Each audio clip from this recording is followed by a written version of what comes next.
Welcome to this series of Holy Week monologues. Each day what we're going to do is look at a passage from the Bible and then listen to a short monologue loosely based around the reading that we've just heard. I've written these to try and make us think about the emotions that Jesus instilled in the religious community and especially in the temple-based leaders of that community. The idea behind these is to put aside the judgment and to recognise that none of us like change. That we would all like the things to remain comfortable and not be required to leave the safety of the church lifestyle that we've become accustomed to. As you listen to the monologue, I invite you to place yourself into the voice that you hear, to listen to your emotions and to see what you feel about each of the responses. Monday through to Thursday are kind of monologues from a young priest who's recently been called to work in the temple. And they all focus around the idea that the temple was a place that maintained order, stopping chaos from being unleashed into the world. Friday is a poem that I've written called Darkness and the Veil. And Saturday is a eulogy for the funeral of Jesus. I hope that these series will cause you to think about your faith and to reflect on where we are as a church community. I'd love to hear your comments, so feel free to comment on anything that you hear or any thoughts that you have. Take care. Tuesday, Matthew 21, 23 to 46, true authority. Then he was back in the temple, teaching. The high priests and leaders of the people came up and demanded, "Show us your credentials. Who authorized you to teach here?" Jesus responded, "First, let me ask you a question. You answer my question and I'll answer yours. About the baptism of John, who authorized it? Heaven or humans?" They were on the spot and knew it. They pulled back into a huddle and whispered, "If we say heaven, he'll ask us why we didn't believe him. If we say humans, we're up against it with the people because they all hold John up as a prophet."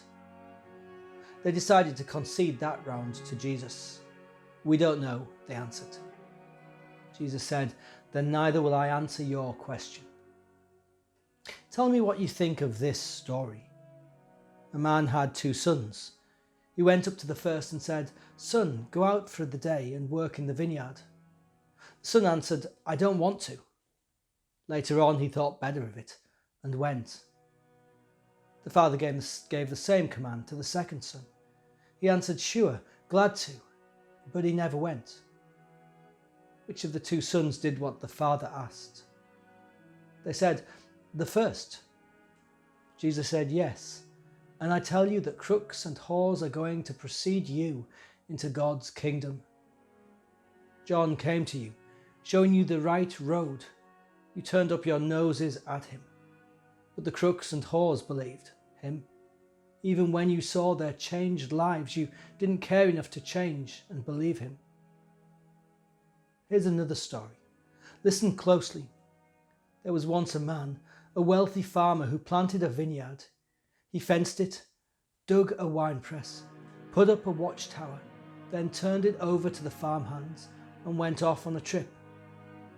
When it was time to harvest the grapes, he sent his servants back to collect his profits. The farmhands grabbed the first servant and beat him up. The next one they murdered. They threw stones at the third, but he got away. The owner tried again, sending more servants. They got the same treatment. The owner was at the end of his rope. He decided to send his son. Surely, he thought, they will respect my son. But when the farmhands saw the son arrive, they rubbed their hands in greed. "This is the heir. Let's kill him and have it all for ourselves." They grabbed him, threw him out and killed him. Now when the owner of the vineyard arrives home from his trip, what do you think he will do to the farmhands? "He'll kill them. A rotten bunch and good riddance," they answered. "Then he'll assign the vineyard to farmhands who will hand over the profits when it's time." Jesus said, "Right." And you can read it for yourselves in your Bibles. The stone the masons threw out is now the cornerstone. This is God's work. We rub our eyes. We can hardly believe it. This is the way it is with you. God's kingdom will be taken back from you and handed over to a people who will live out a kingdom life.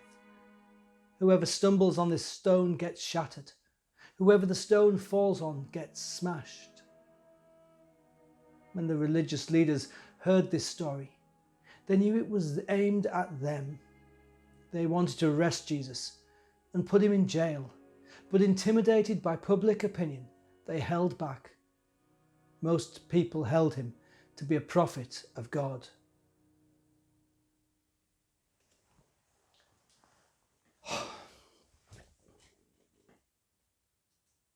Who speaks in riddles, stories? Just tell it how it is. Teach us the way we have always been taught. It's such a privilege to learn, to listen to wisdom, to soak up all the goodness and knowledge. There is something wonderful about knowing more than someone else, proving myself by earning that extra credit and passing the test. Question and answer, answer and question. That's the way we do it here. He came back, you know, the rabbi from Nazareth, I mean. Honestly, Nazareth. We even have a saying, can anything good come from Nazareth? Says it all. But like I said, he came back right into the temple. After that stunt he pulled yesterday, sat there like he owned the place and began teaching. This crowd had gathered around him. He always seems to have a crowd around him now, popular for some reason. People like a rebel, like to push against the authorities. Well, it's dangerous. That can get you in all sorts of trouble. I should know. I'm always on the lookout for that kind of thing. If the Romans hear, then there will be trouble. It's all about authority. Like I said yesterday, authority and power. We don't just make things up as we go along, you know. There are systems and schools, tests to pass and things to learn. Education, education, education. It's not for everyone. It takes time, commitment, dedication and devotion. Years, I tell you, years of hard graft, cerebral and explorative. Only the finest minds can grasp the knowledge of the scriptures. And when we think we've learnt enough, there's always more to learn, more to know, more to experience. Lifelong learning at the feet of real academics and scholars, not at the feast of intolerant preachers, chancers, exploiting women for their food and their lodging. I mean, what gives him the right to think that he can teach? What gives him the right? We have systems in place, pathways to follow. Which rabbi was he a disciple of? Who did he follow? Who authorizes his teaching to say it is fresh and new and authentic? And don't get me started on his followers, his disciples, uneducated failures, fishermen and zealots and tax collectors, not an academic bone among them. People say he chose them, invited them to learn from him. What arrogance!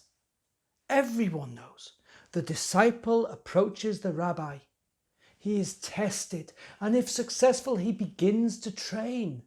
That has always been the way. Change it now? Why? It undermines the whole system. Well, they asked him. I was so relieved. We have standards to maintain, and so they asked him, who gives you the right to teach? About time, I thought. Finally, the revelation to all these hangers-on that this man speaks nonsense, that is not authorized, not legitimized, heresies that are to be rejected. But no, His response, not plain speak like a learned scholar, but riddles and counter questions that the man knows we cannot answer. Not because we don't know the answer, but the answer is politically sensitive. You get that, surely? I mean, this is all about politics. John the Baptizer was a delicate subject within the higher echelons of Jewish society. I mean, what with Herod and his somewhat awkward marriage relationships. One cannot simply speak the truth in such situations. There are sensitivities. And like I said before, danger in every misspoken word. That's how the world works. That's how chaos is kept at bay. This is God's house. This is where He dwells.